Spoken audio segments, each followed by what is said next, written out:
شخصیت پرستی یہ نہیں ہے کہ کوئی شخص آپ کو اللہ اور اس کے رسول کی راہ دکھاتا ہے اور آپ اس سے محبت رکھتے ہیں۔ ہم خلفائے راشدین سے محبت رکھتے ہیں، تو کیا یہ شخصیت پرستی ہے؟ نہیں۔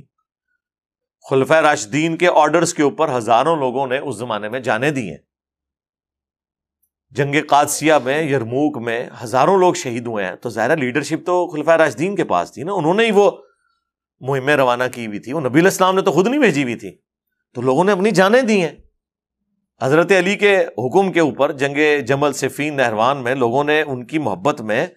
اللہ کی اطاعت کرتے ہوئے جانیں دی ہیں، اطیعوا اللہ و اطیعوا الرسول و اولی الامر منکم۔ تو اس کو آپ شخصیت پرستی نہیں کہیں گے۔ شخصیت پرستی اس وقت شروع ہوتی ہے جب آپ اللہ اس کے رسول کے احکامات کے خلاف کسی کی بات مانیں، جو قرآن میں ساتھ ہی آیا ہے، اطیعوا اللہ و اطیعوا الرسول و اولی الامر منکم فان تنازعتم فی شیء فردوہ الی اللہ والرسول۔ اگر تمہارا جھگڑا ہو جائے اللہ اور اس کے رسول سے پھر فیصلہ کروانا ہے، آپس میں کوئی تنازع ہو جائے، ان کنتم تؤمنون باللہ والیوم الآخر، اگر تم واقعی اللہ پر ایمان رکھتے ہو اور یوم آخرت کے اوپر، پھر تمہارا ایٹیچیوڈ یہ ہوگا۔ اس کی کئی ایک مثالیں ہیں، میں نے مسئلہ 197 بڑا تفصیلی ریکارڈ کروایا تھا، اماموں کی گستاخی کا الزام، اس میں بھی میں نے یہ چیز بتائی تھی۔ بخاری مسلم دونوں میں حدیث ہے، حضرت حسان ابن ثابت مسجد میں بیٹھ کے نعتیہ اشعار سنا رہے تھے، تو حضرت عمر وہاں سے گزرے، امیر المومنین تھے، روب تھا، سب کچھ تھا، زبان سے انہوں نے کچھ نہیں کہا، صرف انہوں نے یوں کھڑے ہو کے دیکھا۔ ان کو بھی سمجھ آ گئی کہ یہ کیوں اس طرح کر کے دیکھ رہے ہیں، ظاہر سمجھدار لوگ تھے، اور پھر حضرت عمر تو ابھی کھڑے بھی نہیں ہوتے تھے۔ ہاں، انہوں نے کہا جی کوئی مسئلہ خراب ہو گیا، تو اس سے پہلے کہ حضرت عمر کوئی بات کرتے انہوں نے کہا اس طرح نہ دیکھ میری طرف، تجھ سے بہتر شخصیت مسجد میں ہوتی تھی، میں ان کے سامنے بھی نعتیہ اشعار پڑھتا تھا۔ ٹھیک ہے، ویسے آج کل کو مولوی ہوتا کہتا جی تینوں لام ہو گیا کہ بیکے پاس سوچنا وا، اپنی عزت بچانی ہوتی نا اگر، ہاں ان کو آپ اس طرح کریں نا، دیکھو کتنے دماغ گیا میرا، کہتے ہیں وچو کیسی کیسی گلاں کرتا ہے۔ یہ میں آپ کو نیشنل بتا رہا ہوں، اگر اس وقت کوئی مولوی آپ کو یوں کر رہا ہے اور آپ دیکھ رہے ہیں اور آپ آگے سے آپ کو پتا چل گیا کہ اس کو کیا تکلیف ہو رہی ہے، آپ بولے نا وہ اپنی عزت بچانے گئے تنوں لام ہو گیا، میں کوئی اور شاید دیکھ رہا سا، میں تو تک رہا تھا پیچھے ٹوٹی جو پانی کے اوپر نکلتا ہے وہ پہ دیکھتا سا۔ عزت بچانے کے لیے نا جھوٹ بول دیں گے، لیکن چونکہ حضرت عمر ایمان والے تھے، جو ان کے دل میں تھا وہ انہوں نے کہا، جب انہوں نے کہا نا اس طرح نہ مجھے دیکھ، تو ظاہر ہے یہ حضرت حسان نے جج کیا تھا کہ وہ یہ میرے شاعرانہ کلام کے اوپر ایسا ان کو فیل ہو رہا ہے، ظاہر ہے ایک آکورڈ کام تو ہو رہا ہے نا۔ اس زمانے کیڑی محفل ملاد ہوندی سی حضرت عمر دے زمانے کہ وہ عادی ہوندے کہ ہاں یار ایک اور محفل اج لگی ہے۔ اچھا، تو حضرت عمر نے کہا کہ اپنا گواہ لے کر آؤ، انہوں نے کہا یہ ابو ہریرہ بیٹھے ہیں، ان سے پوچھیں۔ تو حضرت ابو ہریرہ نے کہا کہ اے امیر المومنین، میں گواہی دیتا ہوں کہ نبی علیہ السلام نعتیہ اشعار سنتے تھے، نہ صرف سنتے تھے بلکہ کہتے تھے اے اللہ روح قدس کے ذریعے حسان کی مدد فرما جس طرح عیسیٰ ابن مریم کی مدد تو نے کی تھی، وَأَيَّدْنَاهُ بِرُوحِ الْقُدُسِ۔ بلکہ مسلم میں تو الفاظ ہے اے حسان تیرے اشعار ان کافروں پر ہمارے تیروں اور نیزوں سے بھی زیادہ سخت ہے۔ ظاہر ہے وہ پتہ ہے نا کہ وہ ایک تو شاعری کو پسند کرتے تھے وہ لوگ، عرب کے لوگ، پھر فصیح اللسان تھے۔ آج بھی آپ دیکھ لیں بعض جملے واقعی تیر سے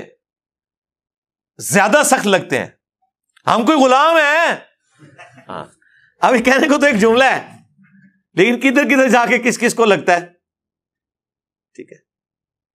تو بعض اوقات کوئی سلوگن، کوئی جملے وہ اتنے سخت ہوتے ہیں کہ وہ گولی سے زیادہ اثر کرتے ہیں۔ اس زمانے میں بھی ایسا تھا۔ صحیح مسلم میں اوپر تلے 10 احادیث ہیں جس میں حضرت حسان کے وہ شعر ہیں جو انہوں نے نبی علیہ السلام کے دفاع میں، جو کافر آپ پہ اعتراض کرتے تھے وہ شاعری میں اس کا جواب دیتے تھے۔ اور آپ کو حیران کن بات بتاؤں، حضرت حسان ان لوگوں میں شامل تھے جنہوں نے حضرت عائشہ پہ تہمت لگائی، وہ جو سورہ نور میں برات میں آیات نازل ہوئی۔ اب حضرت عائشہ نے وہ 40 دن کس تکلیف میں کاٹے ہیں، بالکل لاغر ہو گئی تھی رو رو کے اس غم میں، جب تک کہ قرآن نازل نہیں ہوا۔ اتنی تکلیف ایک شخص نے دی ہو آپ کو لیکن اس کے باوجود حضرت عائشہ کے سامنے اگر کوئی حسان کا ذکر برائی سے کرتا تو اسے ٹوک دیتی تھی اور کہتی تھی حسان کو برا مت کہو، کیونکہ جب رسول اللہ پر کافر اعتراض کرتے تھے تو حسان اپنے اشعار سے ان کا جواب دیا کرتا تھا۔ اچھا، یہ حضرت عائشہ نے اپنی للہیت تو شو کی ہمیں بھی ایک درس دیا کہ آپ کے لیے کرائٹیریا اللہ اور اس کے رسول کی محبت ہونی چاہیے، باقی ساری چیزیں چھوڑ دیں، ٹھیک ہے؟ چھوڑ دو مامون ہوں یار، اتقو فرمایا کہ نہیں ہے کہ مار کو باقی جماعت قتل کرے گی،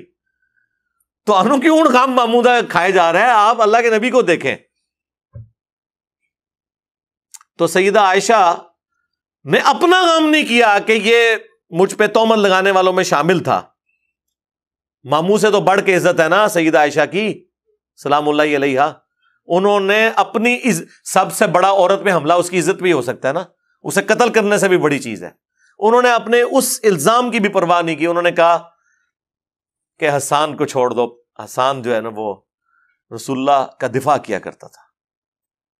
دیکھیں کیسے کیسے رزلٹ نکلتے ہیں ہر بات میں سے، آپ ذرا غور کرنا شروع کریں، کیسی کیسی باتیں بیچ میں سے نکلتی ہیں، واقعہ وہی ہے۔ اچھا، پھر اس کے بعد یہ بھی پتا چل گیا کہ جو لوگ کہتے ہیں جی اے امام حنیفہ نو نہیں حدیث پتہ لگی، جی حضرت عمر نو بھی یہ حدیث نہیں پتہ لگی کہ نعتیہ اشعار مسجد میں سننا سنت ہے، ان کو تو نہیں پتا تھا، تبھی انہوں نے گواہ بھی مانگا، ایکٹنگ تو نہیں کر رہے تھے وہ۔ تو اس سے یہ بات پتہ چلی کہ بڑے سے بڑے شخص سے بھی کوئی بات چھپی رہ سکتی ہے، یہ اس کا عیب نہیں ہے، اس کا مرتبہ نہیں گر جائے گا اگر بات چھپی رہ گئی۔ اور ایک اور رزلٹ بھی نکلا،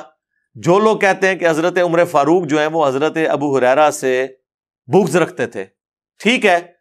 کچھ ان کے آپس میں کنفلکٹ آئے تھے پولیٹیکل، اور اس معاملے میں ہم حضرت عمر کے اس ڈسیزن کو سختی پہ مبنی سمجھتے ہیں۔ ان کو یمن کا گورنر لگا کے بھیجا، وہ چند ایک بکریاں لے گئے، واپسی پہ اتنا بڑا ریوڑ لے کے آئے، حضرت عمر نے کہا اینیاں بکریاں لے کے گیا، انہوں نے کہا اللہ نے منو برکت دیتی ہے یار، جنہوں نے بکریاں پالی ہوئی ہیں انہیں تو پتا ہے اللہ تعالیٰ کیسی برکت دیتا ہے۔ تو انہوں نے کہا نہیں، یہ بیت المال میں جمع ہوں گی۔ تو اب ظاہر امیر المومنین تھے، حضرت ابو ہریرہ خاموش تو ہو گئے، دکھ بڑا تھا، تو پوری زندگی کہتے تھے اللہ عمر کو معاف کرے، یعنی مطلب اس نے زیادتی میرے ساتھ کی ہے، انہوں نے زیادتی کر دی اپنے ڈسپلن کی وجہ سے کہ جاتے ہوئے اتنی بکریاں تھی، آتے ہوئے اتنی زیادہ ہیں، تو کہیں یہ ادھر ادھر سے کوئی ہینکی پھینکی نہ ہوئی ہو۔ اور عین ممکن ہے کہ حضرت ابو ہریرہ کو انہوں نے فرنٹ پہ رکھ کے باقیوں کو میسج دے دیا ہو کہ ہاں تو تسی تو شاہی کوئی نہیں اگر میں ابو ہریرہ نال پہ کرنا، تو اس طرح کے واقعے سے۔ لیکن یہاں پر آپ دیکھیں حضرت ابو ہریرہ نے جب گواہی دی کہ اے امیر المومنین، میں گواہی دیتا ہوں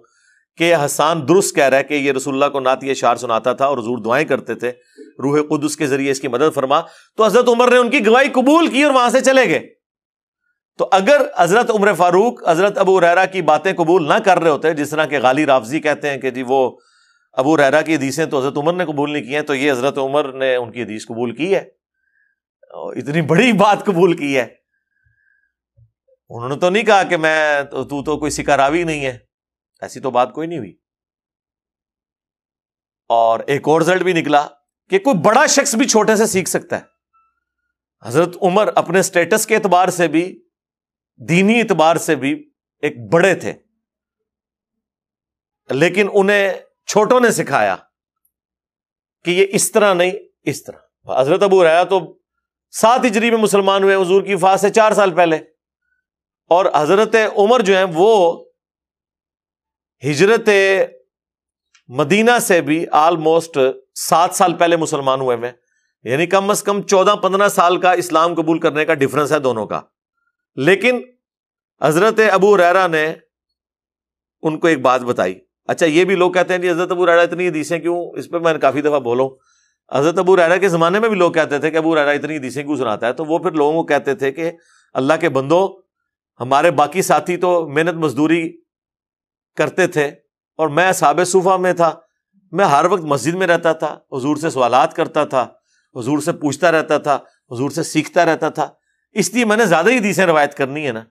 کیونکہ میرا زیادہ وقت نبی علیہ السلام کے ساتھ گزرا ہے ان 4 سالوں کے اندر جب انہوں نے اسلام قبول کیا۔ تو یار 1 یا 2 پوڈ کاسٹ میرے ساتھ لوگ کر کے چلے جاتے ہیں نا، کئی سال تک اس کے کلپ بناتے رہتے ہیں، ہے کہ نہیں؟ اب آپ یہ کہیں گے کہ یار وہ تو 1 یا 2 دفعہ ہی علی بھائی کو ملا ہے، اس کے بعد اتنا علم کہاں سے آ گیا؟ بھائی اللہ کے بندو، وہ 4 گھنٹے میرے ساتھ لگا کے گیا ہے۔ آپ ذرا امیجن کریں کہ حضرت ابو ہریرہ سال ہا سال اگر پورا دن مسجد میں ہے اور حضور سے گپ شپ کرتے ہیں تو کتنی پوڈ کاسٹ ریکارڈ کی ہیں انہوں نے اپنے دماغ کے اندر۔ اس سے بڑھ کر حضور کی دعا، بخاری مسلم میں حدیث، حضرت ابو ہریرہ کہتے ہیں کہ ایک دن رسول اللہ نے فرمایا کون ہے جو اپنی چادر بچھائے اور اس کے بعد کبھی نہ بھولے جو کچھ مجھ سے سنے؟ تو کہتے ہیں سب سے پہلے میں نے اپنی چادر پھینکی تو نبی علیہ السلام نے یوں ہوا میں کر کے یوں رکھا اور کہا اسے سینے سے لگا۔ انہوں نے سینے سے لگایا، اس کے بعد انہوں نے کبھی کوئی حدیث نہیں بھولے۔ اب یہ اتنا بڑا معجزہ نبی علیہ السلام کا ظاہر ہوا، یہ معجزہ ہے، یہ اسباب میں چیز داخل نہیں ہے۔ مطلب کسی کو ذہانت کوئی دے سکتا ہے، کرائمنگ پاور دے سکتا ہے، یہ اللہ کا معجزہ ظاہر ہوا۔ اور وہ کہتے ہیں اس کے بعد تو میں نے جو کچھ حضور سے سنا، ایک حدیث میں یوں بھی آیا ہے جس طرح میں نے بیان کیا ہے بخاری مسلم میں، اور ایک حدیث مسلم میں یوں آیا ہے کہ انہوں نے حضور سے شکایت کی کہ یا رسول اللہ میری یاداشت کا مسئلہ ہے، تو آپ علیہ السلام نے کہا کہ اپنی چادر بچھاؤ، پھر آپ نے یوں کر کے یوں رکھا اور کہا اسے سینے سے لگاؤ۔ کہتے ہیں میں کبھی نہیں بھولا۔ لیکن ایک بات یاد رکھیے گا، بہرحال لکھنے کو پھر بھی پرائورٹی ہے۔ صحیح بخاری میں حدیث ہے، حضرت ابو ہریرہ خود کہتے ہیں کہ مجھ سے زیادہ حدیثیں عبداللہ بن عمر بن عاص کو آتی ہیں، کیونکہ میں زبانی یاد رکھتا ہوں اور عبداللہ بن عمر بن عاص لکھ لیتے ہیں۔ حضرت ابو ہریرہ خود کہہ رہے ہیں کہ مجھ سے زیادہ حدیثیں کسے آتی ہیں؟ عبداللہ بن عمر بن عاص کو، کیونکہ وہ لکھ کے یاد کرتے ہیں، میں زبانی یاد کرتا ہوں۔ آپ کو مان کسی نے پٹی پڑھا دی ہے کہ جی یہ زبانی تقریر کرنا جو ہے کوئی فن ہے اور لکھ کے کرنا جو ہے کوئی عیب ہے۔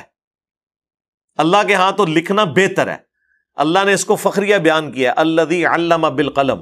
اللہ ہے جس نے قلم کے ذریعے علم سکھایا۔ لکھ کے بات کرنا، نوٹس بنانا، اپنے نوٹس چیک کر کے تاکہ کوئی بات بھول نہ جائے، یہ کرنا یہ کوئی عیب نہیں ہے، یہ خوبی ہے۔ پوری دنیا کا علم لکھ کے ٹرانسفر ہوا ہوا ہے نا، چاہے وہ ٹائپنگ کے ذریعے لکھا جائے، چاہے کاتب کے ذریعے لکھا جائے۔ آج بھی جو کتابیں ہیں، چاہے آپ PDF پڑھ لیں، چاہے ہارڈ کاپیز پڑھ رہے ہیں، لکھ کے علم ٹرانسفر ہوا ہے نا۔ زبانی تو ہوتا نا تو پھر یہی ہونا تھا کہ کبھی کسی نے کوئی آیت غلط پڑھ دینی تھی تقریر کے اندر، کبھی کسی نے کسی ملک کی باؤنڈری کسی ملک کے ساتھ ملا دینی تھی، کبھی کسی نے نبیوں کی تعداد ہی غلط بتا دینی تھی۔ یہ زبانی کلامی کے جو اوور کانفیڈنس ہونے کے پھر یہ نتائج ہوتے ہیں نا کہ جب آپ لکھ کر، کبھی کوئی خاتم النبیین سے ہی نہیں بول سکتا۔ اللہ کے بندو، زندگی میں ایک دفعہ تم لوگوں نے حلف نامہ پڑھنا ہوتا ہے، ایک دن پہلے بلا کے 4 دفعہ پریکٹس کر لو نا، 5ویں کلاس کا بچہ تو وہ بھی صحیح لفظ بول دے گا، لیکن نہیں، اوور کانفیڈنٹ۔ اردو ہے ہماری زبان ہے، ہم پڑھ لیں گے، اردو تو بڑی ہو کیجیے اللہ کے بندے ہو انگلش سے زیادہ مشکل زبان ہے یہ، اتنے نقطے ہیں، اتنے ایشوز ہیں۔ انگریزی میں تو کوئی نقطہ ہی نہیں ہے، ایک آئی کا ہے وہ بھی معصوم سا ہے، باقی تو پوری انگریزی میں کوئی نقطہ ہی نہیں ہے۔ کتنی بڑی خوبی ہے اس زبان کی، نقطہ ہے ہی نہیں ہے، اسی لیے تو وہ جوائنٹ رائٹنگ بھی اس کی اتنی تیزی سے ہو جاتی ہے۔ نقطے پاندے رہتے تھے پھر تسی انگریزی بھی، میں انجینئرنگ کر پہنا تسی ڈاکٹری دی تعلیم حاصل کر پڑھنے۔ تو اس لیے ان چیزوں کو عیب کے طور پر نہیں شمار کیا جاتا۔ تو وہ بات شروع ہوئی تھی، حضرت ابو ہریرہ سے زیادہ حدیثیں عبداللہ بن عمر بن عاص کے پاس تھی، کیونکہ وہ لکھ کے حدیث کو سیو کرتے تھے، اور ان کے شاگردوں کے صحیفے پھر بعد میں ٹرانسفر بھی ہوئے۔ تو بات سوال شروع ہوا تھا شخصیت پرستی، جو کہ سوال کریٹیکل تھا، اس لیے میں اس پہ لمبا ٹائم لیا ہے بولتے ہوئے کہ شخصیت پرستی سے بچنے کا آسان طریقہ یہ ہے کہ جس شخص کی بات قرآن و سنت کے مطابق ہے وہ آپ لے لیں، اور قرآن و سنت کے مطابق نہیں ہے تو اس بات کو چھوڑ دیں، شخصیت کو نہ چھوڑ دیں۔ اے مولوی تو غلط کہانی کراندا ہے، یہ ہے ہمارا علماء سے اختلاف ہے کہ بندہ ہی چھاڑ دو، تو پھر سرکار تو آڑے تھے اگلے پچھلے سارے فارغ جے، یہ نہ کرے، بندہ کو چھوڑ دے، ساروں کو سنیں، اور اس کے بعد جس کی بات قرآن و سنت کے مطابق ہو لے لیں، اس کی باقی باتیں چھوڑ دیں۔ اگر آپ یہ قدغن لگائیں گے نا کہ آپ نے اس بندے کو ہی چھوڑ دینا ہے، تو پھر اس کا تو اینڈ رزلٹ، پھر تو یہ سب سے پہلے تو چھوڑے نا اپنے ابوں کو، جن کی ہم نے کتنی غلطیاں بتائی ہیں، کوئی چھوڑنے کے لیے تیار نہیں ہو رہا، بلکہ اپنے ابوں کی محبت میں دوسروں کے ابوں کو، اور جو غلطی ہائی لائٹ کر رہے ہیں اس کو گالیاں نکالنا شروع کر دیتے ہیں، اور پھر آپ سے کہتے ہیں جی اینو نہ سنا کرو۔ تسی انہوں نے سن رہے ہو اور ان کی کتابیں پڑھ رہے ہو جنہوں نے اپنے ناموں کے کلمے پڑھائے ہوئے ہیں. ابھی دیکھیں نا ہم نے کیسی چیز پکڑ لی ہوئی ہے ان کی.